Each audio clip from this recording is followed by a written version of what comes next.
آدم علیہ السلام کی جب توبہ قبول کرنی تھی اللہ تعالیٰ کو، تو اللہ تعالیٰ نے آدم علیہ السلام کو توبہ کے کلمات تلقین کرائے. یہ قرآن مجید میں اس کا ذکر موجود ہے.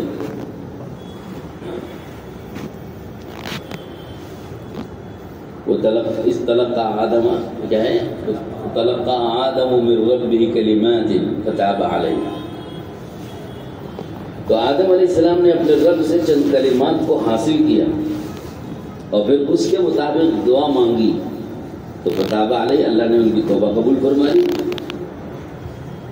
تو علماء تصوف فرماتے ہیں کہ کسی دعا کا اللہ کی طرف سے بندے کو تلقین کرنا یہ اس لیے ہوتا ہے کہ وہ دعا اس بندے کے لیے اللہ قبول کرنا چاہتے ہیں، اور اس دعا میں جو چیز مانگی جا رہی ہے وہ چیز اللہ پاک اس بندے کو دینا چاہتے ہیں، اس لیے اس دعا کی تلقین فرماتے ہیں. تو وابتغوا الیہ الوسیلہ، ہم سے یہ کہا جا رہا ہے کہ تم وسیلہ مانگو. تو کیا اللہ نے فضول مانگنے کو کہہ دیا؟ دینا تو ہے نہیں. وہ کہہ رہے ہیں بھائی مانگو، تو دینا تو حضور صلی اللہ علیہ وسلم کو ہے اور ہم سے کہا جا رہا ہے تم مانگو. ایسے کیسے ممکن ہے؟ تو ممکن نہیں. تو حضرت مولانا اشرف علی تھانوی رحمۃ اللہ علیہ نے فرمایا ہے کہ دراصل وسیلے کے درجات الگ الگ ہیں. ایک وسیلے کا سب سے اعلیٰ درجہ ہے وہ حضور صلی اللہ علیہ وسلم کے لیے مختص ہے، اور اس سب سے اعلیٰ درجے کے جو نیچے والے درجات ہیں وسیلے کے وہ اس امت کے لیے ہیں. اور اللہ اس امت کو وہ درجات ان کی اپنی ایمانی اور عملی قوت اور طاقت اور ان کا اللہ کے یہاں رتبہ اور مقام کے بقدر وسیلے کا بھی ان کو وہ درجہ اللہ پاک دیں گے.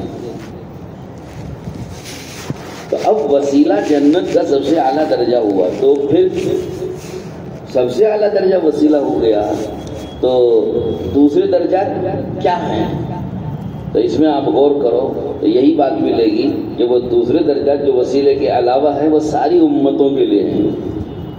جو اس حضور صلی اللہ علیہ وسلم سے پہلے جتنی امتیں آئی ہیں وہ ان کے لیے ہیں، اور وسیلہ یہ اس امت کا درجہ ہے جنت کے اعلیٰ درجات میں، اور اس کے ابتدائی درجات عام لوگوں کے لیے، اور پھر اس میں جو خواص ہوں گے اس کے اور اوپر کے درجات، اور اس میں وسیلے میں بھی جو سب سے اعلیٰ درجہ ہوگا وہ حضرت محمد صلی اللہ علیہ وسلم کے لیے.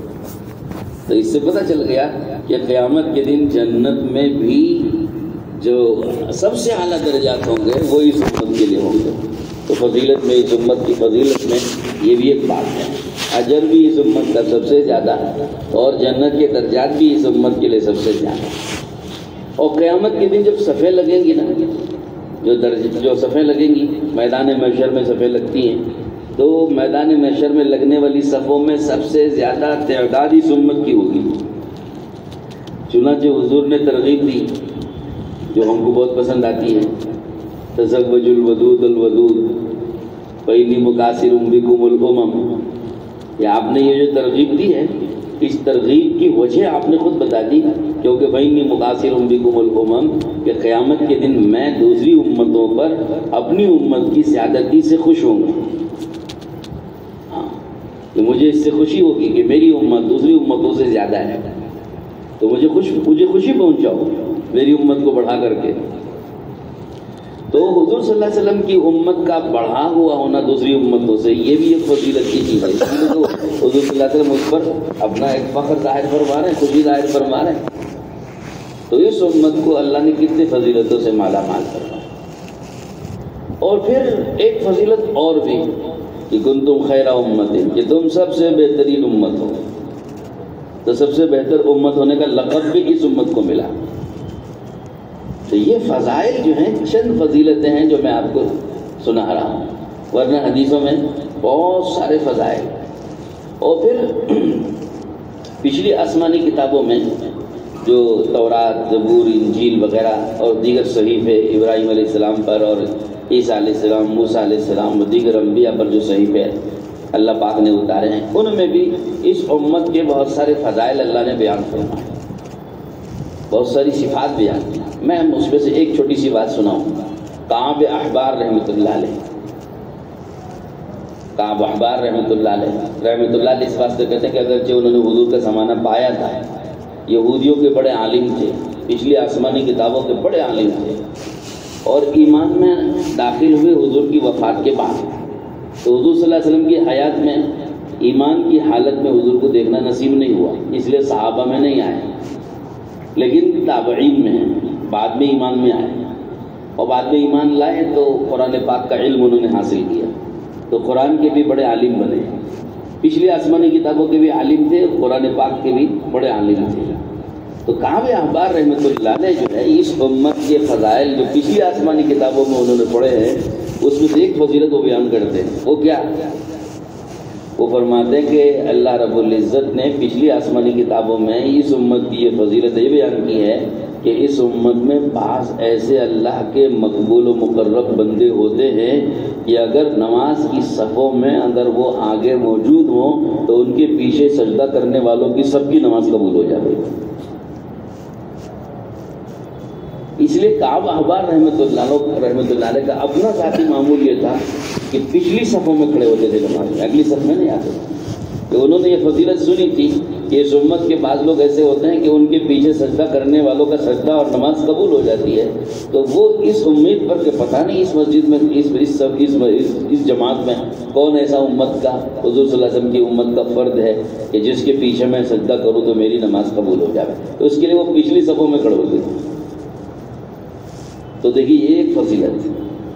تو اس طرح بہت ساری فضیلتیں اس امت کی اللہ جل شانہ نے رکھی ہیں اور بیان فرمائی ہیں پچھلی آسمانی کتابوں میں اور ہمارے نبی حضرت محمد صلی اللہ علیہ وسلم کے ذریعے سے حدیثوں میں. اب مجھے اپنی بات کی طرف آنا ہے. یہ فضائل جو اس امت کے بیان ہوئے اور اس امت کو اتنا مقام دیا گیا، ثم اورثنا الکتاب الذین اصطفینا من عبادنا کے اندر میں اللہ رب العزت نے جس استفائیت کو بیان کیا ہے، جس انتخاب کو بیان کیا ہے، وہ انتخاب یہی ہے کہ پوری امتوں میں سے اس امت کو اللہ نے چنا ہے، حضور کی صحبت میں دینے کے لیے چنا ہے، حضور کی امت بنانے کے لیے اللہ نے چنا ہے. اور پھر اس امت میں سے بھی صحابہ کو چنا.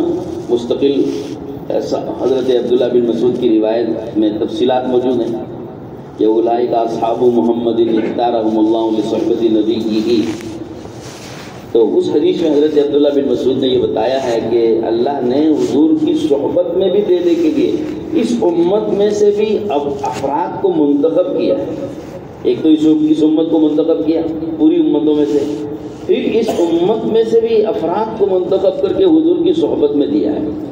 حضور صلی اللہ علیہ وسلم کی صحبت میں رہ کے تربیت پانے کے لیے، ایمان کو، دین کو، قرآن کو، علم کو لینے اور حاصل کرنے اور اس پوری امانت کی حفاظت کر کے بعد والی امت کے افراد کو اور قیامت تک آنے والے لوگوں کو پوری امانت داری کے ساتھ یہ علم اور یہ دین پہنچانے کے لیے اللہ نے ان کو چن کر کے حضور کی صحبت میں دیا. تو ایک تو یہ امت چنی ہوئی، اور پھر اس امت کے بھی بہت سارے الگ الگ افراد ہیں جن کو اللہ نے چنا ہے، جیسے صحابہ کرام کو چنا. اور پھر صحابہ کے بعد بھی بہت سے لوگوں کو اللہ نے چن کر ان سے بہت سارے اللہ نے کام لیے. اور یہ چننے کا اور استفاء کا اور انتخاب کا معاملہ اللہ کا قیامت تک یہ جاری رہتا ہے. اب میں اپنی بات کی طرف واپس آ رہا ہوں، اس کو بیان کر کے کہ اس امت کو اللہ نے چنا تو کیوں چنا، اور اس امت کو اللہ نے فضیلتیں دی تو کیوں یہ فضیلتیں دی. یہ غور کرنے کی بات ہے کہ اللہ نے اس امت کو چنا ہے تو کیوں چنا ہے، اور اس امت کو چن کر اس کی اتنی ساری جو فضیلتیں بیان کی وہ کیوں فضیلتیں بیان کی. مولانا یوسف صاحب رحمۃ اللہ علیہ فرماتے تھے، ہم نے میاں جی سے سنا ہے، عجیب بات سنی جو عام طور پر کتابوں میں نہیں ملتی ہے لیکن غور کرنے سے بالکل بات صحیح ثابت ہو جاتی ہے. مولانا یوسف صاحب رحمۃ اللہ علیہ فرماتے تھے کہ بھائی اس امت میں تو یہودی بھی ہے نا، نصرانی بھی ہے نا، مجوسی بھی ہیں اور ہندو بھی ہیں، بدھ مذہب کے ماننے والے بھی ہیں، بے شمار مذاہب کے ماننے والے بھی ہیں. کیا وہ بھی اس فضیلت کے مستحق ہیں؟ جو فضائل اللہ نے بیان کیے اور اللہ کے نبی نے بیان کیے، تو کیا ان کو بھی یہ فضیلتیں مل جائیں گی؟ نہیں، ہرگز نہیں ملیں گی. پھر اس امت کے فضائل جن کو حاصل ہوں گے، ان فضائل کے اس امت کو حاصل ہونے کی بنیاد کیا ہوگی؟ محض اس امت میں ہونا فضیلت کی بنیاد ہوگی یا کوئی اور بنیاد ہوگی کہ جس کی وجہ سے اللہ یہ فضیلتیں دیں گے؟ اس کو اگر سمجھنا ہوگا تو مولانا یوسف صاحب رحمۃ اللہ علیہ فرماتے تھے کنتم خیر امت اخرجت للناس والی آیت پہ غور کرو تو اس میں اس کی وجہ معلوم ہو جائے گی کہ اللہ نے اس امت کو جو منتخب کر کے اس امت کو جو فضائل عطا فرمائے ہیں وہ صرف حضور کی امت میں ہونے کی وجہ سے فضیلتیں نہیں ہیں، بلکہ اس امت کو اللہ نے یہ کام دیا ہے، جب وہ کام یہ امت کرے گی تو ان فضائل کی مستحق ہوگی، ورنہ تو اس امت میں محض ہونے کی وجہ سے اگر فضیلتیں ہیں تو پھر یہود و نصارہ اور مجوس اور دیگر مذاہب کے ماننے والے بھی اس امت میں ہیں، ان کو کیسے فضیلت مل جائے گی؟ تو ان کو تو کوئی فضیلت نہیں ملنے والی، پھر ملے گی تو کچھ لوگوں کو ملے گی، تو کن لوگوں کو ملے گی؟ تو وہ اللہ رب العزت نے اس آیت میں متعین فرما دیا کہ وہ فضائل جو ہیں وہ ان لوگوں کو ملیں گے جو اس امت میں سے ہیں اور امت میں رہ کر وہ کام کریں گے جو کام اللہ نے اس امت کی سپرد فرمایا ہے۔ وہ کیا ہے؟ کنتم خیر امت میں اللہ نے اس کو بیان کیا اخرجت للناس، کہ یہ وجہ امتیاز ہے کہ اس امت کو اللہ نے دنیا میں مبعوث فرمایا ہے اور بھیجا ہے منتخب کر کے وہ کام کرنے کے لیے جو کام اللہ نبیوں سے لیتے تھے، جو کام اللہ نبیوں سے لیتے تھے وہ کام کرنے کے لیے اس امت کو اللہ نے ذمہ داری دی۔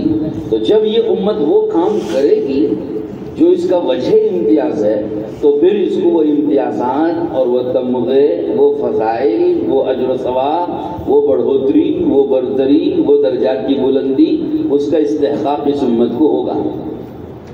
اور اگر وہ کام جو اس امت کو اللہ نے سپرد کر کے منتخب کر کے بھیجا ہے، منتخب کیا تو بلا وجہ تو نہیں منتخب کیا، استفاء اور اجتباء اللہ کی طرف سے اگر اس امت کا ہوا ہے تو بے وجہ نہیں ہے، اس کی ایک وجہ ہے۔ وجہ کیا ہے؟ کہ اس سے یہ کام لینا ہے جو کام اللہ نے نبیوں سے لیا تھا۔ اخرجت للناس تأمرون بالمعروف وتنہون عن المنکر، کہ یہ امت لوگوں کے نفع رسانی کے لیے اور لوگوں کی بھلائی کے لیے اور لوگوں کو نجات دلانے کے لیے، لوگوں کو جہنم سے بچا کے جنت میں لے جانے کے لیے جو محنت ہے وہ محنت یہ امت کرے گی، اور وہ محنت ہے امر بالمعروف اور نہی عن المنکر والی۔ جب یہ امت اس فریضے کو اور اس کام کو اور اس عمل کو انجام دے گی تو یہ وہ عمل اور یہ وہ کام ہے کہ جو نبیوں سے اللہ پاک لیتے تھے، اور یہ وجہ امتیاز بنے گا امت کا۔ جب امت کے اندر میں یہ وجہ امتیاز پیدا ہو جائے گا تو پھر اس امت کو امتیاز بھی حاصل ہو جائے گا، فضیلت بھی حاصل ہو جائے گی، مقام بھی حاصل ہو جائے گا، وہ رتبہ بھی حاصل ہو جائے گا، وہ اجر بھی اس کو حاصل ہو جائے گا، وہ سارے فضائل اس امت کو مل جائیں گے جب یہ امت وہ وجہ امتیاز اپنے اندر پیدا کر لے جس امتیاز کی خاطر اللہ نے اس امت کو منتخب فرمایا۔ یہ مولانا یوسف صاحب رحمۃ اللہ علیہ نے فرمایا۔ اور آپ غور کریں گے، ہو سکتا ہے کہ کسی، چونکہ علماء ہیں آپ حضرات، اہل علم میں سب کو حق ہوتا ہے، اشکال کا بھی، اعتراض کا بھی، ہر ایک کو حق ہے۔ جب مولانا یوسف صاحب نے یہ بات بیان کی ہے تو مولانا یوسف صاحب ایسے ویسے آدمی نہیں ہیں، صاحب علم ہے، صاحب تحقیق ہے، کوئی بات بلا تحقیق نہیں کہتے، بہت تحقیق ہے۔ چنانچہ انہوں نے حیات الصحابہ میں اس کے ثبوت میں وہ بات پیش کی ہے، وہ دلیل پیش کی ہے۔ حضرت عمر رضی اللہ عنہ کا قول نقل کیا۔ حضرت عمر نے اس آیت کی تفسیر میں خود فرمایا ہے جو شخص یہ چاہتا ہو کہ اس کو خیر امت ہونے کا لقب ملے اور جو امتیاز اللہ نے اس امت کو دیا وہ امتیاز اس کو ملے، اس کو چاہیے کہ جو اللہ نے شرط اس میں رکھی وہ شرط پوری کرے۔ یہ حضرت عمر رضی اللہ تعالیٰ عنہ کا قول نقل کیا۔ اس سے بات ثابت ہو گئی کہ اب ہمارا وجہ امتیاز اس امت کی ساری فضیلتوں کی وجہ اور امتیازات دینے کی، برتری دینے کی، مقام دینے کی اور رتبہ دینے کی وجہ یہی ہے کہ اس امت سے وہ کام لینا ہے جو کام اللہ نے نبیوں سے لیا۔ تو اگر وہ کام کرے گی تو امت کو امتیازات ہیں، اور اگر وہ کام نہ کرے تو پھر امتیازات بلا وجہ تھوڑے ہی، محض اس امت میں ہونے کی وجہ سے اگر امتیازات ہیں تو پھر تو ہر مسلمان کو یہ امتیاز ملے، پھر کافر کو بھی امتیاز ملے، یہود و نصارہ کو بھی امتیاز ملے، وہ بھی امت میں ہیں حضور کی. تو حالانکہ ہرگز ان کو یہ امتیازات نہیں ملنے والے. امتیازات حاصل ہو گئے مسلمان کو ایمان کی وجہ سے، اور محض ایمان کی وجہ سے، حضور کی امت میں ایمان والا ہونے کی وجہ سے ایک امتیاز ضرور ملے گا. ہو سکتا ہے کہ اجر و ثواب کے اعتبار سے امتیاز ملے، لیکن جو مقام، جو مرتبہ، جو رتبہ، جو عزت، جو جنت کے جو درجات ہیں، وہ سارے درجات کا ملنا اور خیر امت کا لقب حاصل ہونا، اور خیر امت ہونے کی وجہ سے جو کچھ اس کے رتبے میں اضافہ اور درجوں میں اضافہ ہوتا ہے، وہ سارے امتیازات تو اسی وقت میں ہوں گے جب یہ شرائط پوری کریں. تو بہرحال القصہ مختصر، بات مختصر یہ ہے کہ اللہ جل شانہ نے ہم کو بڑی فضیلت عطا فرمائی ہے. وہ فضیلت یہی ہے کہ ایک تو ہم کو ساری انسانیت میں سے چن کے اس امت میں، پھر اس امت میں سے چن کر اللہ رب العزت نے ہم کو کتاب اللہ کا وارث بنایا. اس میں بھی پھر استفائی چننا، انتخاب کرنا کئی مرحلوں میں ہوا ہے. ایک یہی مرحلہ ہے، پوری انسانیت میں سے چن کے اس امت میں رکھا، یہ ایک مرحلہ ہو گیا. پھر اس امت میں سے چن کر کے اللہ نے مسلمان بنایا، یہ ایک دوسرا مرحلہ ہو گیا. پھر مسلمان بنانے کے بعد پھر اور انتخاب ہوا اللہ کی طرف سے کہ ہم کو اللہ نے اہل علم بنایا، کتاب اللہ کا وارث بنایا. ثم اورثنا الکتاب الذین اصطفینا من عبادنا. اللہ پاک خود فرماتے ہیں کہ ہم نے کتاب اللہ کا وارث ان لوگوں کو بنایا جن کو اصطفینا من عبادنا، ہم نے اپنے بندوں میں سے چنا. اس کی تفسیر میں علماء نے یہ بات لکھی ہے، مفسرین نے یہ لکھا ہے کہ اس کے مقدار سب سے زیادہ علماء ہیں، کیونکہ علماء کو تو اللہ رب العزت نے قرآن مجید براہ راست عطا فرمائی، بلا واسطہ وارث بنایا کتاب اللہ کا. قرآن مجید کا حافظ بنایا، قرآن مجید کا عالم بنایا، قرآن مجید کا عامل بنایا، قرآن مجید کا معلم بنایا، قرآن مجید کا مدرس بنایا، اور قرآن مجید کا قاری بنایا، اور قرآن مجید کا مفسر بنایا، قرآن مجید کا شارح بنایا، اور قرآن مجید کا ناشر بنایا، نشر کرنے والا بنایا، قرآن مجید کا محافظ بنایا، اس کا حفاظت کرنے والا بنایا. کیا کیا اللہ رب العزت نے مختلف نوعیتوں سے علماء حفاظ کو منتخب کر کے اللہ رب العزت نے وارث بنایا کتاب اللہ کا، اور بلا واسطہ بنایا. کتاب اللہ کے ہم بلا واسطہ وارث ہیں، اور عام امت وہ بھی کتاب اللہ کی وارث ہے، ان کو بھی قرآن دیا گیا ہے، لیکن بالواسطہ علماء کے واسطے سے ان کو کتاب قرآن مل رہا ہے.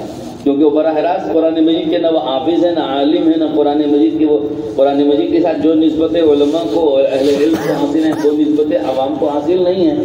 اگر قرآن مجید سے عوام کا اگر رابطہ اور جوڑ ہے تو وہ علماء کے واسطے سے ہے.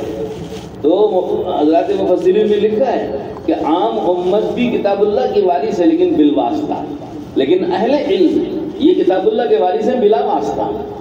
تو اللہ جل شانہ نے کتنا ہم کو نوازا ہے، کتنا ہم کو نوازا. ہمیں تو اس پر شکر اتنا بجا لانا چاہیے کہ کوئی دن ہمارا شکریہ کے بغیر نہیں گزرنا چاہیے کہ اللہ نے ایسی فضیلتوں سے نوازا کہ بلا واسطہ طور پر اللہ نے ہم کو کتنے انتخابات، کتنے مرحلوں میں ہم کو منتخب کیا، کئی مراحل سے منتخب کر کے ہم کو خاص امت کے لوگوں میں ہم کو اللہ نے شامل کیا. لیکن آگے جن کو اللہ نے کتاب کا وارث بنا کر کتاب عطا فرمائی ہے ان کا کیا حال ہے؟ کتاب اللہ تو اللہ نے ہم کو دے دی، مجھ کو دے دی، آپ کو دے دی، اہل علم کو عطا فرما دی، عام امت کو بھی دے دی. لیکن جن کو کتاب دی ان کا حال کیا ہے؟ کتاب کے ملنے کے بعد کتنی انہوں نے کتاب اللہ کی قدر کی، کتاب اللہ کو کتنا پڑھا، کتنا سیکھا، کتنا سمجھا، کتنا عمل میں لایا، کتنا زندگی میں اس کو اپنایا، کتنا زندگی سے اس کو جوڑا، کتنا امت کے اندر امت کو اس قرآن سے اور کتاب اللہ سے جوڑا. یہ دیکھنے کی چیز ہے. اللہ رب العزت نے خود تقسیم کر کے 3 قسمیں بیان کر دی. فَمِنْهُمْ ظَالِمٌ لِنَفْسِهِ وَمِنْهُمْ مُقْتَصِدٌ وَمِنْهُمْ سَابِقٌ بِالْخَيْرَاتِ بِإِذْنِ اللَّهِ. ان میں 3 قسمیں ہو گئی. ایک تو ظالم، اپنے اوپر ظلم کرنے والے، وَمِنْهُمْ مُقْتَصِد، کچھ مقتصد درمیانی میانہ روی کے ساتھ چلنے والے، وَمِنْهُمْ سَابِقٌ بِالْخَيْرَاتِ بِإِذْنِ اللَّهِ، اور ان میں سے کچھ وہ ہیں جو اللہ کی توفیق سے خیر کے کاموں میں آگے ہی آگے بڑھتے چلے جانے والے. یہ 3 قسمیں اللہ نے خود ہی بیان کر دی. ایک ظالم ہے، ایک مختصر ہیں بیانہ روی، درمیانی راہ، درمیانی چال چلنے والے، اور ایک آگے بڑھتے چلے جانے والے، ایک پیچھے رہنے والے، ایک آگے بڑھنے والے، ایک درمیانی راہ چلنے والے۔ اور پھر تفسیروں میں حضرت عبداللہ بن مسعود رضی اللہ تعالیٰ عنہ نے بڑی تفصیل سے اس کو سمجھایا ہے، یہ تینوں قسمیں کیسی ہوتی ہیں، ان کا دنیا میں ان کی زندگیاں کیسی ہوتی ہیں اور آخرت میں ان کا انجام کیسے ہوتا ہے۔ حضرت عبداللہ بن مسعود نے حدیث میں اس کی تفسیر بیان تشریح کی ہے کہ زندگی میں دنیا میں ان کی زندگیاں اس طور پر ہوتی ہیں، ظالم لوگ ہوتے ہیں جو اللہ کے حکموں کی پرواہ نہیں کرتے، فرائض اور واجبات کو اہتمام سے ادا نہیں کرتے، اس میں کوتاہیاں اور مکروہات سے بالکل نہیں بچتے، حرام سے بالکل پوری طرح سے احتیاط نہیں کرتے، بچنا ان کا نہیں ہوتا ہے، فرائض کی ادائیگی میں کوتاہی، واجبات کی ادائیگی میں کوتاہی، حرام سے بچنے میں غفلت، مکروہ تحریمی سے تو بالکل نہیں بچنا، مستحبات اور سنتوں کی ادائیگی کا تو کوئی سوال ہی نہیں۔ تو گناہوں میں، نافرمانیوں میں اتنا وہ اللہ محفوظ فرمائے۔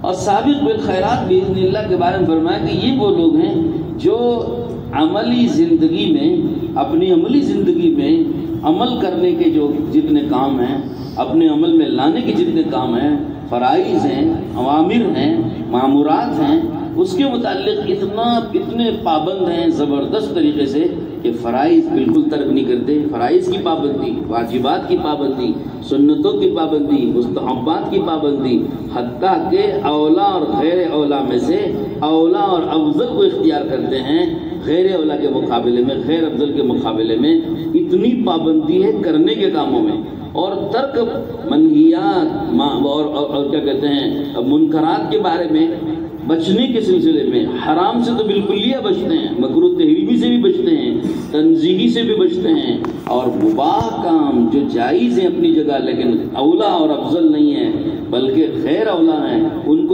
کو بھی ترک کر دیتے ہیں، مباح ہیں لیکن افضل نہیں ہیں تو ان کو بھی ترک کر دیتے ہیں۔ تو ترک کے معاملے میں حرام بھی، مکروہ تحریمی بھی، تنزیہی بھی، اور مباح کام جو غیر اولا ہیں اس کو بھی ترک کے معاملے میں اتنے احتیاط اور عمل کے معاملے میں اتنے پابند ہیں۔ یہی تو وہ درجہ ہے جو درجہ اس امت کے ان خواص کو حاصل ہے کہ جن کی زندگیاں اور جن کی طبیعتیں شریعت بن جاتی ہیں۔ کہ آدمی اگر ترقی کرے اپنے عمل میں اور اپنے عمل کو بنائے اور معمولات کا اتنا پابند اپنے کو بنائے تو پھر یہ درجہ ضرور بے ضرور اس کو حاصل ہوگا۔ اوامر کا پابند بنانا، منہیات سے اپنے کو بچنے کا اہتمام، اپنے آپ کو بچانے کا اہتمام کرنا، جب آدمی اس کی کوشش کرتا ہے تو یہ درجہ اس کو ضرور بے ضرور حاصل ہوتا ہے۔ یہ نہیں کہ حاصل نہیں ہوتا، دھیرے دھیرے حاصل ہوتا ہے کہ آدمی پہلے مکروہات سے بچے گا، جیسا کہ حدیث آپ نے سنی ہے کہ جو آدمی آداب مستحبات ہوتے ہیں نا، کھانے کے آداب، پہننے کے آداب، مسجد کے آداب، چپل کے آداب، بیت الخلاء کے آداب، سونے کے آداب، والدین کے آداب، استاد کا یہ ادب، کتاب کا یہ ادب، طالب علم کے یہ آداب سنتے ہیں ہم نے ماشاءاللہ۔ آپ حضرات اپنے مکاتب میں مستقل بچوں کو آداب پڑھاتے ہیں، جتنے آداب آپ کو ازبر ہے شاید اور لوگوں کو اتنے ازبر نہ ہو، وہ بہت آداب پڑھاتے ہیں، تعلیم دیتے ہیں، بچوں کو سمجھاتے ہیں، یاد کراتے ہیں۔ یہ آداب ہم بسا اوقات اس کو معمولی سمجھ کے چھوڑ دیتے ہیں، آداب ہی تو ہے، سنت ہی تو ہے، مستحب ہی تو ہے، لیکن حدیث میں موجود ہے کہ اگر آداب کو کوئی آدمی ہلکا سمجھے گا تو اس کی نحوست یہ ہوگی کہ سنتوں سے محروم کر دیا جائے، اور سنتوں کو کوئی اگر ہلکا سمجھے گا اور اس کو استخفاف کرے گا اور اس کو کوئی اہمیت نہیں دے گا تو اس کی نحوست یہ ہوگی کہ آگے چلتے چلتے واجبات سے اور فرائض سے محروم ہو جائے گا، پھر اس کے اندر اور حرمان نصیبی اور بڑھتی ہے اور محرومی بڑھتی ہے، اللہ حفاظت فرمائے، اور بڑھتے بڑھتے پھر حرام کیا کہتے ہیں واجبات اور فرائض سے بھی محروم ہو کے حرام میں مبتلا، اللہ پاک بہت محفوظ ہے۔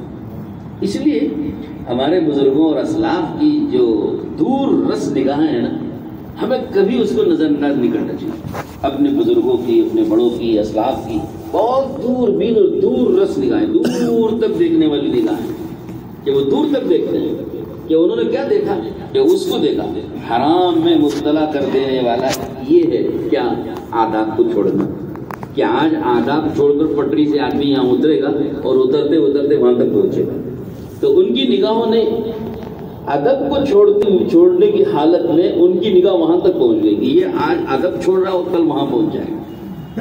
اس لیے ہمارے ہاں اکابر اور بزرگوں کو دیکھا بہت پابندی کراتے ہیں کہ بھائی آداب کی پابندی، اور اتنا سلیقہ ماشاءاللہ مدارس میں جو کیا تربیت ہوتی ہے بے وجہ تھوڑی ہے، ایک ایک چیز کی جو تربیت ہوتی ہے۔ لباس میں بھی بھائی گھٹنوں سے نیچے لباس ہونا چاہیے، جبہ گھٹنوں سے نیچے ہونا چاہیے، ہے نا، اور ازار ٹخنوں سے اوپر ہونا چاہیے۔ ذرا سا بھی دیکھ لو تو استاد کی ایک دم ترش اور تیز نگاہ طالب علم کو لرزہ پیدا کر دیتی ہے۔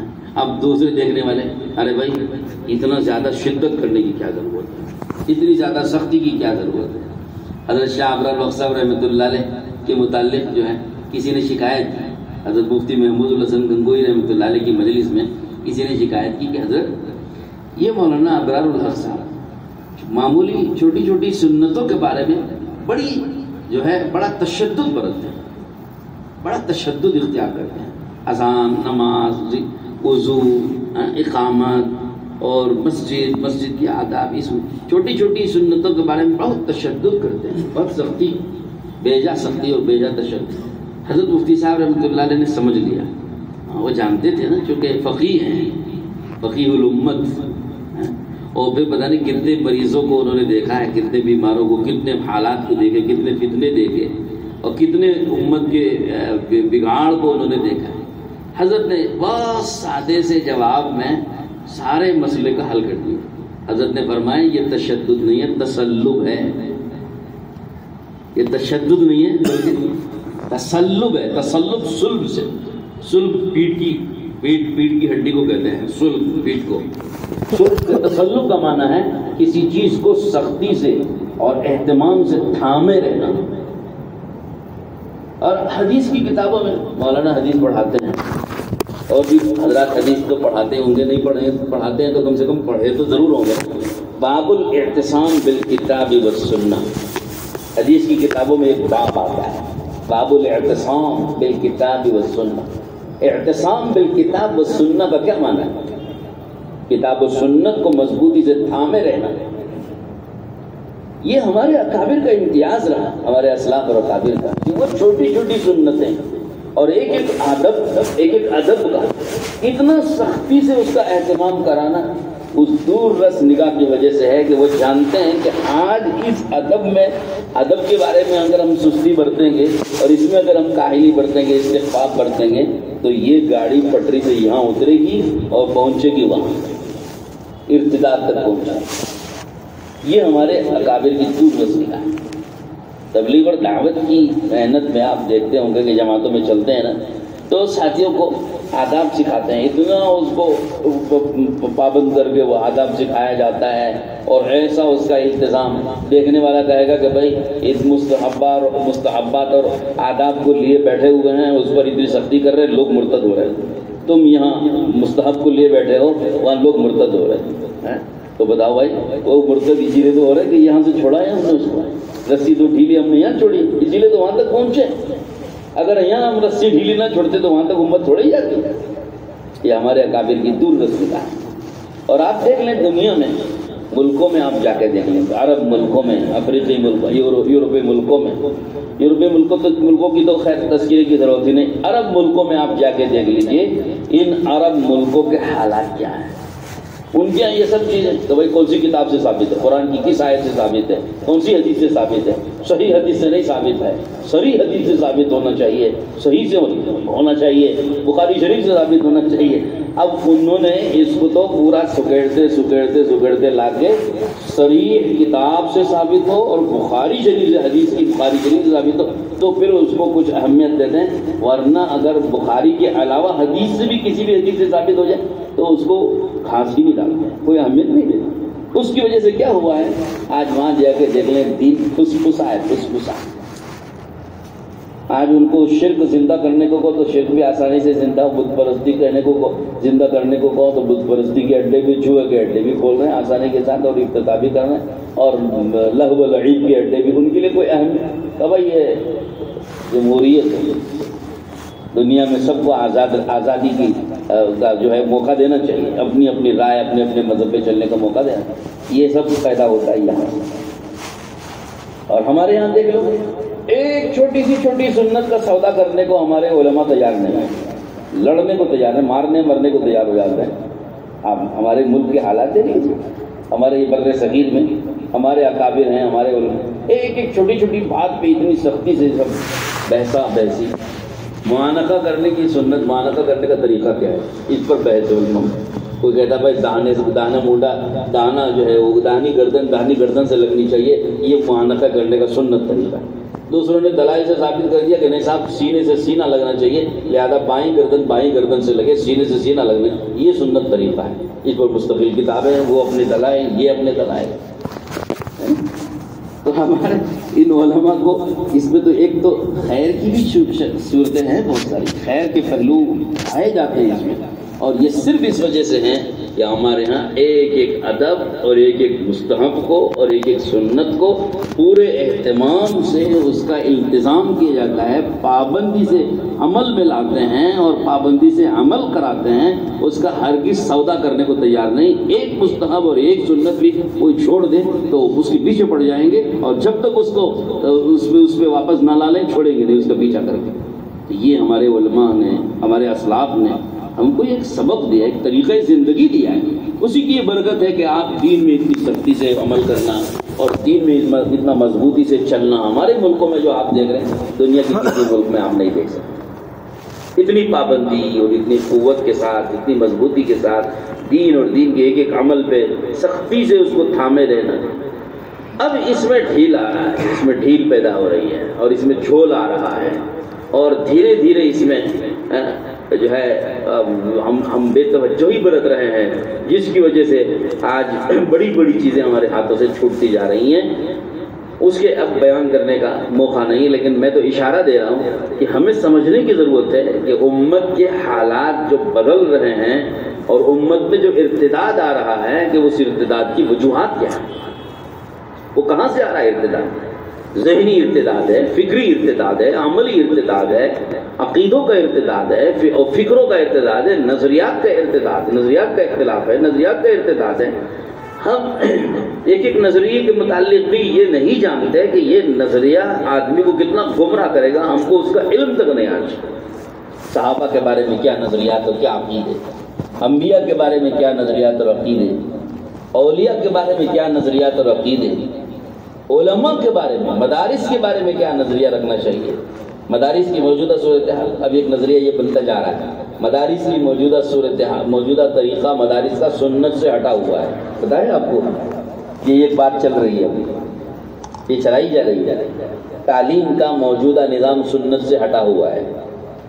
اب آپ دیکھو، اور پھر اس کے دلائل لاتے ہیں کہ حضور صلی اللہ علیہ وسلم کے زمانے میں صفہ تھا، اور صفہ تو مسجد نبوی میں تھا، اور تعلیم اور جو بھی نظام چلتا تھا وہ مسجد میں چلتا تھا، تم نے تعلیم کو مسجد سے باہر نکالا۔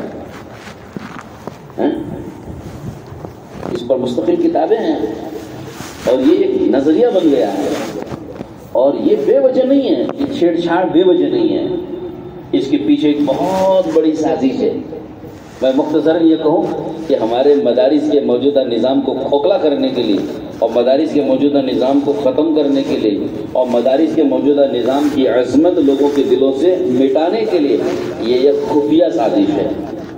اگر میں کہوں تو یہ بلا مبالغہ نہیں ہے، بلا مبالغہ بالکل درست بات ہے، مبالغہ نہیں ہے، ہاں، کیونکہ ہم وہ چیزیں جانتے ہیں جو وہ لوگ کہہ رہے ہیں تو کس پس منظر میں کہہ رہے ہیں۔ بہرحال میری بات یہ ہے کہ نظریات کے متعلق بھی، عقائد کے متعلق بھی، فکروں کے متعلق بھی ہم کو بہت گہرائی سے سوچنے کی ضرورت ہے۔ جیسا ہم آداب اور مستحبات پر پوری تسلط کے ساتھ، پوری سختی کے ساتھ ہم پابند بنے اور بنا رہے ہیں، ایسے ہی نظریات اور عقائد اور فکروں کے بارے میں بھی ہم کو بہت ہی سنجیدگی کے ساتھ اور بہت ہی تسلط کے ساتھ اور بہت ہی سختی کے ساتھ اس میں پابند رہنے کی اور امت کو پابند کرنے کی ضرورت ہے۔ یہ جو شکیل بن حنیف کی فتنے اور کیا ہے وہ آغا خانی فتنے ہیں، اور ایک ہے نا گور شاہی کے فتنے ہیں، یہ سب فتنے کون سمجھتا ہے اس کو فتنے؟ اگر ہم ان نظریات کو نہیں سمجھیں گے اور عقائد کو صحیح طریقے سے نہیں سمجھے، اور اس بارے میں ہم پوری باریکی کے ساتھ مضبوطی سے اس کو اگر ہم پکڑے نہیں رہیں گے اور امت کی ایک ایک ان چیزوں پر پوری گہرائی سے نظر نہیں رکھیں گے اور امت کو ایک باریک سی بھی انحراف سے ہم روکیں گے نہیں اگر، تو پھر بتاؤ ہم امت کو کیسے بچا سکیں گے اس بات سے؟ ایک باریک سا بھی چھوٹا سا بھی انحراف اگر ہے، چھوٹا سا تھوڑا سا بھی انحراف اگر ہو رہا ہے عقیدے کے معاملے میں، نظریات کے بارے میں، تو ہمیں اسی وقت سے چوکنا ہونے کی ضرورت ہے اور امت کو اس سے روکنے کی ضرورت ہے۔ ورنہ اگر جیسے ہم نے کہا نا کہ آداب میں کوتاہی کرنے کا نتیجہ ہوتا ہے کہ حرام تک آدمی پہنچ جاتا ہے اور فرائض کو چھوڑنے والا ہو جاتا ہے، ایسے عقیدوں اور نظریات کے بارے میں بھی اگر باریک سا انحراف بھی پایا جا رہا ہے، اس میں ہم نے غفلت برتی تو ایمان ہاتھوں سے کھونا پڑتا ہے۔ تو اس لیے اس وقت میں ہماری ذمہ داریاں، یہ بڑی ذمہ داریاں ہماری، تو میں شروع سے جو بات لے کے چل رہا ہوں، یہ اللہ رب العزت نے ہم کو بڑے فضائل سے نوازا ہے۔ وہ فضائل فضول نہیں ہے، بے وجہ نہیں ہے، وہ فضائل اللہ نے اس لیے دیے ہیں ہم کو کہ ہمارے ذمے اللہ نے ایک کام دیا ہے جو کام نبیوں والا ہے۔ اگر ہم اپنی ذمہ داری سمجھ کر، اپنا فریضہ سمجھ کر، اللہ کی طرف سے ہمیں یہ سپرد کیا گیا ایک کام سمجھ کر اور ایک امانت ہمارے کندھوں پہ اللہ کی طرف سے رکھی گئی ہے، تو اس کو امانت سمجھ کر اگر ہم کھڑے ہوں گے اور اس ذمہ داری کو ادا کریں گے تو انشاءاللہ وہ سارے فضائل اور وہ سارے کے سارے جو اجر و ثواب جو بتائے گئے، جو درجات بتائے گئے، وہ فضائل بھی، وہ درجات بھی، وہ اجر بھی ضرور اس کا استحقاق ہمیں ہوگا۔ مولانا سعید خان صاحب رحمۃ اللہ علیہ کے مکتوبات میں نے میرے پاس ایک چھوٹی سی کتاب ہے، ڈاکٹر خالد صدیقی صاحب جو ہے علی گڑھ کے بڑے پروفیسر ہیں اور بڑے معتمد، حضرت جی رحمۃ اللہ علیہ کے بڑے معتمد خاص لوگوں میں، وہ مولانا سعید خان صاحب کے مکتوبات میں سے انہوں نے کچھ مکتوبات نکال کے اس کو الگ سے چھاپا ہے، میرے پاس بھی انہوں نے ہدیتاً بھیجا، میرے پاس رکھا ہوا ہے۔ ایک مکتوب میں نے کھول کے ہمیشہ میں بیگ میں رکھتا ہوں، انڈر لائن کر کے، ایسا عجیب و غریب اس میں جملے ہیں، رونگٹے کھڑے ہو جاتے ہیں۔ حضرت نے یہی سمجھایا ہے، اس مکتوب کا خلاصہ یہی ہے کہ امت محمدیہ نے اس ذمہ داری کی ادائیگی میں جو کوتاہی برتی ہے اور اس کام کو اور اس دعوت کی محنت کو اور اس تبلیغ کے کام کو، اس کو ہم اپنا کام نہیں سمجھتے اور اپنی صلاحیتوں کو اس کام پر نہیں لگاتے، تو اس کا نتیجہ کیا نکلا؟ حضرت نے اس کو سمجھایا کہ اس کا نتیجہ کیا نکلتا ہے۔ وہ نتیجہ پڑھنے کے بعد ایسا لگتا ہے جیسے اس زمانے کا خاکہ اور اس زمانے کا نقشہ حضرت نے 50 سال پہلے ہی کھول کے لکھ دیا، اس کو بیان کر دیا۔ 50 سال پہلے، 50 سال سے بھی زیادہ عرصہ پہلے لکھا ہے وہ خط۔ بالکل آج کے جو حالات ہیں، بالکل وہ حالات بیان کیے ہیں کہ یہ ہونے والا ہے۔ اگر امت اس تبلیغ اور دعوت کی محنت میں اور جو اللہ کی طرف سے دیا ہوا کام ہے اس کام میں اپنی صلاحیت کو استعمال نہیں کرے گی تو اس کا یہ نقصان ہوگا۔ مختصر بتاتا ہوں کیا نقصان۔ حضرت نے لکھا ہے کہ جب امت اس فریضے پر اور اس ذمہ داری پر اپنی صلاحیتوں کو نہیں لگائے گی، کھانے کمانے کو مقصد بنا لے گی اور اپنی ساری صلاحیتیں اپنے معاشی حالات کے درست کرنے پر اگر لگا دے گی، تو اس کا نتیجہ یہ نکلے گا کہ اللہ رب العزت کی طرف سے یہ امت جن رحمتوں کی مستحق ہوتی تھی اس کام کو کرنے کی وجہ سے، وہ رحمتوں کا استحقاق اس امت کے لیے ختم ہو جائے گا۔ اب یہ امت اس کی مستحق نہیں رہے گی۔ پھر آگے اور بھی جملے لکھے ہیں، بڑے رونگٹے کھڑے کر دینے والے جملے۔ تو ہم مختصر، چونکہ بات لمبی کرنے کا موقع نہیں ہے، تو اجتماع سامنے آنے والا ہے ہمارا، اور اجتماع میں مستقل ایک محنت ہو رہی ہے، پورے علاقوں، پورے حلقے کے ایک ایک فرد کو اجتماع میں لے جانے کی ایک محنت ہو رہی ہے۔ وہاں حضرات علماء کرام، ان کے لیے بھی، ان کو بھی لے جانے، ان کو بھی ٹھہرانے کا باقاعدہ انتظام ہے۔ وہاں مستقل آپ حضرات کے سامنے مجلس ہوگی اور بڑوں کی بات وہاں مستقل تفصیل سے آئے گی، اور پھر ساری ہی اجتماع کی مجلسوں میں سارا یہ کام اور پھر اس کام کے فائدے اور اس کام کا مقصد اور اس کام کے فوائد، یہ ساری چیزیں انشاءاللہ ہر مجلس میں الگ احباب کی زبان سے انشاءاللہ سننے کو تفصیلاً وہاں ملے گی۔ اور پھر جب آپ چلیں گے 4 مہینے میں، سال میں جب آپ خود چلیں گے تو عملاً خود دیکھ لیں گے، مشاہدہ خود ہی کر لیں گے آپ حضرات اس چیز کا، تو وہ تو ساری چیزیں تفصیل سے سامنے آئیں گی انشاءاللہ۔ لیکن اس وقت میں آپ حضرات کے سامنے یہ ایک درد رکھنا ہے اور یہ بات رکھنی ہے کہ اگر ہم اس فریضے کو، اس کام کو اپنا فریضہ نہیں سمجھیں گے اور اس ذمہ داری کو اگر اپنی ذمہ داری نہیں سمجھیں گے تو مولانا سعید خان صاحب رحمۃ اللہ علیہ نے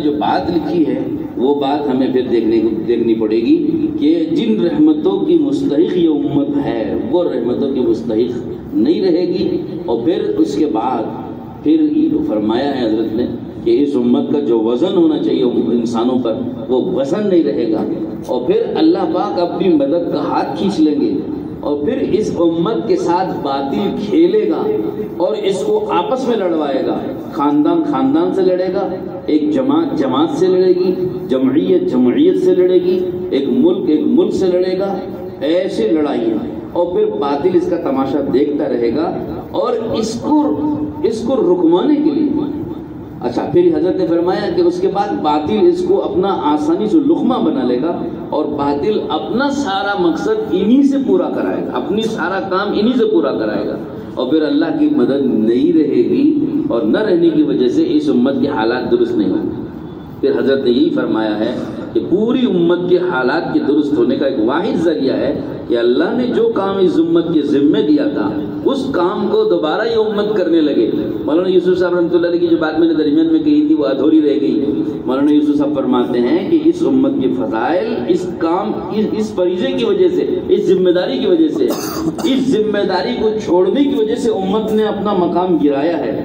اگر یہ امت دوبارہ اس فریضے پر، اس ذمہ داری پر آ جائے گی تو پھر یہ امت دوبارہ اس مقام پہ پہنچ جائے گی۔ تو ہم نیت کریں انشاءاللہ کہ ہم اس کام کو اپنا کام سمجھیں گے، اور جب امت میں اس کام کو لے کے چلیں گے پھریں گے آپ دیکھیں گے کہ نتائج کتنے اچھے سامنے آتے ہیں۔ الحمدللہ علماء نے جہاں چل پھر کے محنت کی اور علماء نے خود ماشاءاللہ کام کیا، وہاں کا کام کئی گنا آگے بڑھ گیا اور بہت سارے فتنوں سے محفوظ ہو گیا۔ ہمارے صوبے کرناٹک کو اللہ نظر بد سے بچائے، اس میں تبلیغ اور دعوت کا یہ کام اتنے اچھے طریقے سے جو چل رہا ہے پورے ہندوستان کے لیے نمونہ بنا ہوا ہے۔ کارگزاریاں سامنے آتی ہیں اور دنیا کے مختلف ملکوں والوں سے بھی مطالبے آتے ہیں کہ بھائی یہاں کی جماعت اور وہاں کی جماعتیں جب یہاں آتی ہیں، یہاں کی کارگزاریاں سنتی ہیں تو وہ بھی سمجھ رہی ہیں کہ یہاں کا کام بالکل نمونے کا، ہر طبقے کا کام ماشاءاللہ نمونے کا کام، خاص طور پر بنگلور کے کام کو بہت نمونے کا کام وہ حضرات سمجھتے ہیں۔ پورا ملک یہ سمجھ رہا ہے کہ یہاں کا کام تبلیغ کا ہر طبقے کا یہ بالکل نمونے کا کام ہے، اور یہاں سے آ کر کے یہاں کے کام کو سیکھ کر کے اپنے اپنے صوبوں میں، اپنے اپنے ملکوں میں باقاعدہ لے کے جا رہے ہیں لوگ اور کر رہے ہیں، اور پھر وہ ہم سے بھی آگے بڑھ گئے۔ بعض ملک یہاں سے کام لے کے گئے، ہم سے آگے بڑھ گئے، بعض علاقے یہاں سے کام لے کے گئے، ہم سے بھی آگے بڑھ گئے۔ یہ اللہ رب العزت نے یہاں جو یہ چیزیں نصیب کی ہیں، اس کا راز یہ ہے کہ یہاں الحمدللہ علماء کا بہت بڑا طبقہ تبلیغ میں لگا ہوا ہے اور پوری ذمہ داری کے ساتھ لگا ہوا ہے اور پوری تقاضوں میں آگے بڑھ کے حصہ لے رہا ہے۔ یہ راز ہے۔ علماء جب کام سنبھال لیتے ہیں اور کام میں آگے بڑھ جاتے ہیں تو اس کا امتیاز بن جاتا ہے اور وہ ایک نمونہ بن جاتا ہے۔ یہی ہماری گزارش ہے آپ حضرات کی۔ ابھی مولانا ابراہیم صاحب تشریف لائے تھے تو حضرت نے ایک بات فرمائی تھی، فرمایا تھا کہ ہم اہل علم سے تعاون چاہتے ہیں، تعاون۔ ایک طبقہ وہ ہے جو ارباب حل و عقد کا ہے، جو بڑے علماء ہیں، اکابر علماء، ان سے تائید چاہتے ہیں، اور وہ تائید الحمدللہ مل چکی۔ مولانا الیاس صاحب رحمۃ اللہ علیہ، مولانا یوسف صاحب، مولانا انعام صاحب رحمۃ اللہ علیہ کے زمانے میں جو اکابر علماء تھے جن کو آج ہم نمونہ بناتے ہیں، وہ نمونے کے اکابر تھے، ان سے تائید اس تبلیغ کے کام کو مل چکی۔ اب تعاون کی ضرورت ہے۔ ہم سب ان کے ماننے والے ہیں نا، ان کے پیچھے چلنے والے، تو ہم سے تعاون مانگا جاتا ہے کہ ہم کام میں تعاون کریں۔ ان حضرات نے تائید کر دی، اس کام کو حق سمجھ لیا اور یہ کام کا حق ہونا ان حضرات کے نزدیک جو ہے ظاہر ہو گیا۔ اب ہماری ذمہ داری کہ ہم تعاون کریں، ہم سب سے تعاون مانگا جائے، اور تعاون کے لیے مختلف شکلیں ہیں۔ وقت بھی لگائیں، 4 مہینے لگائیں، چلے لگائیں، سال لگائیں، اور اس میں عملی طور پہ ہم چلیں پھریں، اور پھر اپنے مقام پہ ہم رہتے ہیں، مسجد میں امامت کر رہے ہیں، خطیب ہیں تو اپنے مصلیوں کو اس طرح متوجہ کرنا، خطیب ہیں تو خطبے کے اندر میں ہمارے بیان میں ہمارے جو ہے ایک چند منٹ ایسے نکالنا کہ جس میں ان کو اس تبلیغ کے کام کی اہمیت بتائی جائے، ذہن سازی ہو، ان کا ذہن صاف ہو۔ بہت سے لوگ وہ یہ کام ایک الگ سا لگتا ہے، یہ کام سمجھ میں نہیں آتا ہے، لیکن جب ایک مولانا اور ایک عالم اور ایک خطیب صاحب اور امام صاحب اسی کام کے سلسلے میں جب پورے دلائل کے ساتھ اور پورے بھروسے اور اعتماد کی جب بات عرض کرتے ہیں تو لوگوں کو اس کام پر اعتماد پیدا ہو جاتا ہے. وہ کتنے لوگ ہیں جو صرف علماء کے 2 جملوں کی وجہ سے لوگ کام میں لگ گئے. تو ہم یہی آپ حضرات سے تائید چاہتے ہیں اپنے اپنی فیلڈ میں اپنے اپنے مقام میں جہاں ہم رہتے ہیں وہاں پر ہم ایک تو عملی طور پہ کام میں لگنا اور اوقات کا لگانا چلے 4 مہینے سال اور ساتھ ساتھ مقامی سطح پہ اپنی اپنی جگہوں میں رہتے ہوئے اس کام کا ساتھ دینا. یہی 2 مطالبے ہمارے تو کریں گے انشاءاللہ. جی آدم علیہ السلام کی توبہ قبول کرنی تھی اللہ تعالیٰ کو تو اللہ تعالیٰ نے آدم علیہ السلام کو توبہ کے کلمات تلقین کرائے. یہ قرآن مجید میں اس کا ذکر موجود ہے.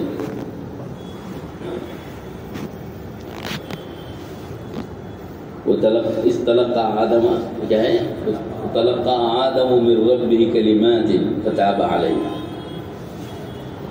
تو آدم علیہ السلام نے اپنے رب سے چند کلمات کو حاصل کیا اور پھر اس کے مطابق دعا مانگی تو فتاب علیہ اللہ نے ان کی توبہ قبول فرمائی. تو علماء تصوف فرماتے ہیں کہ کسی دعا کا اللہ کی طرف سے بندے کو تلقین کرنا یہ اس لیے ہوتا ہے کہ وہ دعا اس بندے کے لیے اللہ قبول کرنا چاہتے ہیں اور اس دعا میں جو چیز مانگی جا رہی ہے وہ چیز اللہ پاک اس بندے کو دینا چاہتے ہیں, اس لیے اس دعا کی تلقین فرماتے ہیں. تو وابتغوا الیہ الوسیلہ, ہم سے یہ کہا جا رہا ہے کہ تم وسیلہ مانگو. تو کیا اللہ نے فضول مانگنے کو کہہ دیا؟ دینا تو ہے نہیں, وہ کہہ رہے ہیں بھائی مانگو. تو دینا تو حضور صلی اللہ علیہ وسلم کو ہے اور ہم سے کہا جا رہا ہے کہ مانگو. ایسے کیسے ممکن ہے؟ تو ممکن نہیں. تو حضرت مولانا اشرف علی تھانوی رحمۃ اللہ علیہ نے فرمایا ہے کہ دراصل وسیلے کے درجات الگ الگ ہیں. ایک وسیلے کا سب سے اعلیٰ درجہ ہے وہ حضور صلی اللہ علیہ وسلم کے لیے مختص ہے, اور اس سب سے اعلیٰ درجے کے جو نیچے والے درجات ہیں وسیلے کے وہ اس امت کے لیے ہیں. اور اللہ اس امت کو وہ درجات ان کی اپنی ایمانی اور عملی قوت اور طاقت اور ان کا اللہ کے ہاں رتبہ اور مقام کے بقدر وسیلے کا بھی ان کو وہ درجہ اللہ پاک دیں گے. تو اب وسیلہ جنت کا سب سے اعلیٰ درجہ ہوا تو پھر سب سے اعلیٰ درجہ وسیلہ ہو گیا تو دوسرے درجات کیا ہیں؟ تو اس میں آپ غور کرو تو یہی بات ملے گی کہ وہ دوسرے درجات جو وسیلے کے علاوہ ہیں وہ ساری امتوں کے لیے ہیں. جو اس حضور صلی اللہ علیہ وسلم سے پہلے جتنی امتیں آئی ہیں وہ ان کے لیے ہیں, اور وسیلہ یہ اس امت کا درجہ ہے جنت کے اعلیٰ درجات میں, اور اس کے ابتدائی درجات عام لوگوں کے لیے, اور پھر اس میں جو خواص ہوں گے اس کے اور اوپر کے درجات, اور اس میں وسیلے میں بھی جو سب سے اعلیٰ درجہ ہوگا وہ حضرت محمد صلی اللہ علیہ وسلم کے. تو اس سے پتہ چل گیا کہ قیامت کے دن جنت میں بھی جو سب سے اعلیٰ درجات ہوں گے وہ اس امت کے لیے ہوں گے. تو فضیلت میں اس امت کی فضیلت میں یہ بھی ایک بات ہے, اجر بھی اس امت کا سب سے زیادہ ہے اور جنت کے درجات بھی اس امت کے لیے سب سے زیادہ. اور قیامت کے دن جب صفیں لگیں گی نا, جو صفیں لگیں گی میدان محشر میں صفیں لگتی ہیں, تو میدان محشر میں لگنے والی صفوں میں سب سے زیادہ تعداد اس امت کی ہوگی. چنانچہ حضور نے ترغیب دی جو ہم کو بہت پسند آتی ہے, تزوج الودود الودود فإنی مکاثر بکم الامم. یہ آپ نے یہ جو ترغیب دی ہے اس ترغیب کی وجہ آپ نے خود بتا دی, کیونکہ فإنی مکاثر بکم الامم کہ قیامت کے دن میں دوسری امتوں پر اپنی امت کی زیادتی سے خوش ہوں گا. ہاں, کہ مجھے اس سے خوشی ہوگی کہ میری امت دوسری امتوں سے زیادہ ہے, تو مجھے خوشی پہنچاؤ میری امت کو بڑھا کر کے. تو حضور صلی اللہ علیہ وسلم کی امت کا بڑھا ہوا ہونا دوسری امتوں سے یہ بھی ایک فضیلت کی چیز ہے. اس لیے تو حضور صلی اللہ علیہ وسلم اس پر اپنا ایک فخر ظاہر فرما رہے ہیں, خوشی ظاہر فرما رہے ہیں. تو اس امت کو اللہ نے کتنے فضیلتوں سے مالا مال کروا. اور پھر ایک فضیلت اور بھی کہ کنتم خیر امت, کہ تم سب سے بہترین امت ہو. تو سب سے بہتر امت ہونے کا لقب بھی اس امت کو ملا. تو یہ فضائل جو ہیں چند فضیلتیں ہیں جو میں آپ کو سنا رہا ہوں, ورنہ حدیثوں میں بہت سارے فضائل. اور پھر پچھلی آسمانی کتابوں میں جو تورات، زبور، انجیل وغیرہ اور دیگر صحیفے ابراہیم علیہ السلام پر اور عیسیٰ علیہ السلام، موسیٰ علیہ السلام و دیگر انبیاء پر جو صحیفے اللہ پاک نے اتارے ہیں، ان میں بھی اس امت کے بہت سارے فضائل اللہ نے بیان فرمائے، بہت ساری صفات بیان کی. میں اس میں سے ایک چھوٹی سی بات سناؤں. کعب احبار رحمۃ اللہ علیہ، کعب احبار رحمۃ اللہ علیہ